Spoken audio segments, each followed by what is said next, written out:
Magandang hapon mula sa Pag-asa Weather Forecasting Center. Ito na ating update sa magiging tayo ng panahon sa susunod na 24 oras. Sa kasalukuyan, patuloy nga natin minomonitor itong bagyo na nasa labas ng ating Philippine Area of Responsibility. Isa itong tropical storm na may international name na Mekala. So latest location natin kaninang alas 3 ng hapon, nasa layong 1,480 kilometers silangan ng southeastern Luzon. May taglay itong lakas ng hangin na malapit sa gitna na umaabot ng 85 kilometers per hour at pagbugso na umaabot ng 105 kilometers per hour. Sa kasalukuyan, yung movement nito ay westward or pakanluran sa bilis na 15 kilometers per hour. So makikita natin dito sa ating latest satellite images na yung trough or extension ng nasabing bagyo ay kasalukuyang umiiral sa silangang bahagi ng Visayas at sa Mindanao. Kaya for tonight until tomorrow, makakaranas tayo ng mga kaulapan at mga pag-ulan na associated dito sa trough or extension ng bagyo, sa area ng Eastern Samar, Southern Leyte, pati na rin sa bahagi ng Caraga at Davao Region.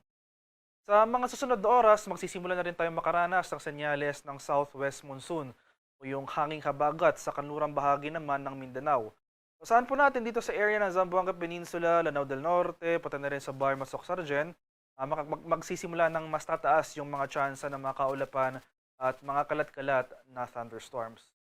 Sa ating latest satellite images, makikita rin natin itong mga kaulapan sa ilang areas naman ng Luzon at Visayas.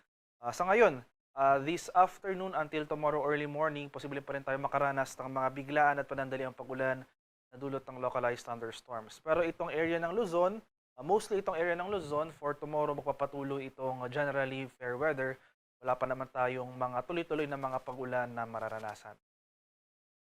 At ito po yung ating latest track and intensity forecast para sa bagyo na nasa labas nga ng ating PAR. So makikita natin yung possible entry nito ng ating Philippine Area of Responsibility ay mamayang gabi hanggang bukas ng umaga. At sa mga susunod na araw, magpapatuloy yung generally west-northwestward na paggalaw ng nasabing bagyo. At sa ngayon, base sa track na ito, less likely naman na maglandfall yung direktang pagtama ng sentro ng bagyo sa ating kalupaan. Pero mapapansin rin natin na itong cone of probability hagip itong ilang areas na extreme northern Luzon, nangangahulugan po na yung sentro ng bagyong ito, na once mo pala ipumasok ng ating PAR ay bibigyan ng local name na Francisco, posibleng maging malapit yung sentro nito in the coming days sa ilang areas na extreme northern Luzon, particular na sa araw ng Tuesday hanggang sa Wednesday.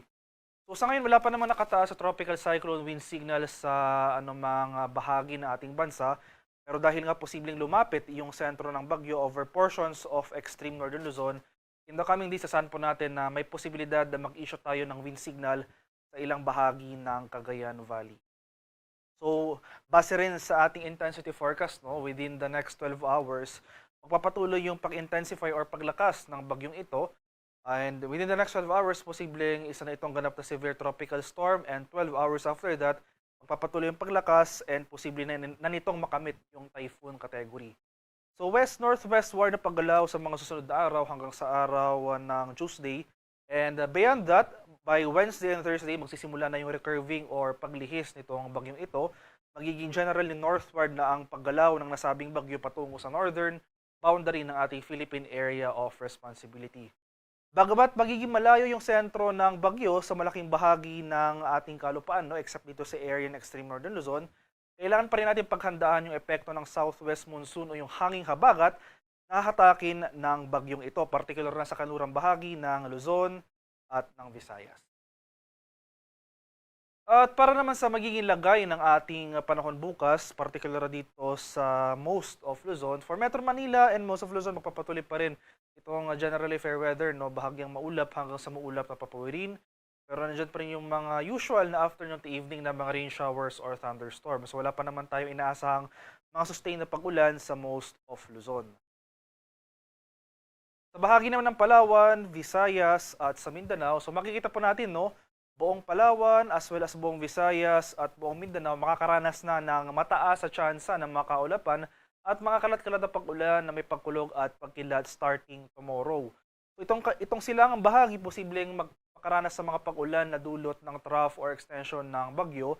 Samantala itong nalalabing bahagi, particular na itong western sections ng Visayas, western sections ng Mindanao as well as Palawan, Yung mga pag-ulan po dyan na ating inaasahan bukas ay associated na sa southwest monsoon o hanging habagat na hatakin ng papasok na bagyo.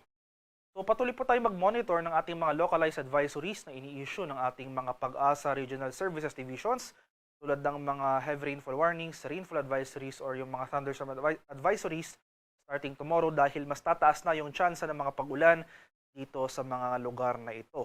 Handa rin po tayo sa mga banta ng localized flooding especially sa mga low-lying at mga susceptible areas.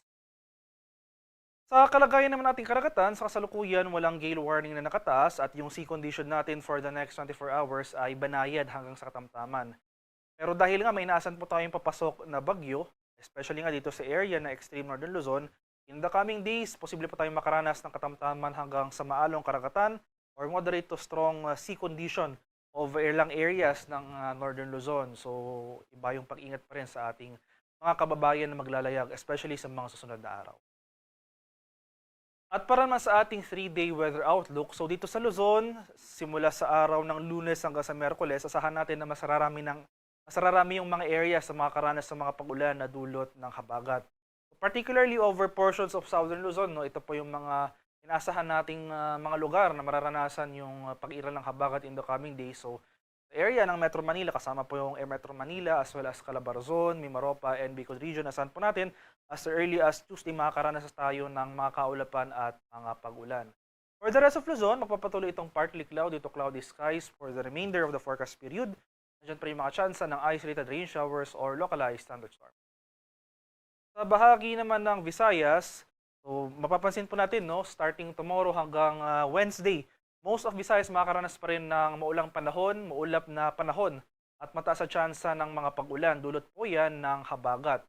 Posibleng mabawasan yung mga pag-ulan sa silang bahagi sa may Central and Eastern Visayas, pero itong Western Visayas in particular sa syudad ng Iloilo, asahan po natin magpapatuloy yung mga pag-ulan hanggang sa araw ng Miyerkules. Dulot pa rin po yan ng ating southwest monsoon. Sa area naman ng Mindanao, in terms of heavy rainfall, posible pa rin magpatuloy yung mga pag-ulan na dulot ng habagat hanggang sa araw ng Lunes. At mapapansin po natin, no, dahil yung magiging movement ng bagyo ay generally west-northwestward, and by Tuesday or Wednesday, possibly at this time, malapit na ito sa area ng extreme northern Luzon, yung ating axis po ng southwest monsoon or habagat ay mag-shift rin northward. So yung rainfall distribution na dulot ng ating habagat ay lilipat na sa bandang Luzon. Usahan natin by Tuesday or Wednesday, itong malaking bahagi ng Mindanao, generally improving weather conditions, mababawasan yung mga sustain na mga pag-ulan. So magpapatuloy na muli or makakaranas na muli tayo ng generally fair weather, partly cloudy to cloudy skies, na may tsansa pa rin ng mga usual afternoon to evening na mga rain showers or thunderstorm. At ang haring araw sa Kaminilaan ay lulubog mamayang 6:27 ng hapon, sisikat naman bukas sa ganap na 5:28 ng umaga.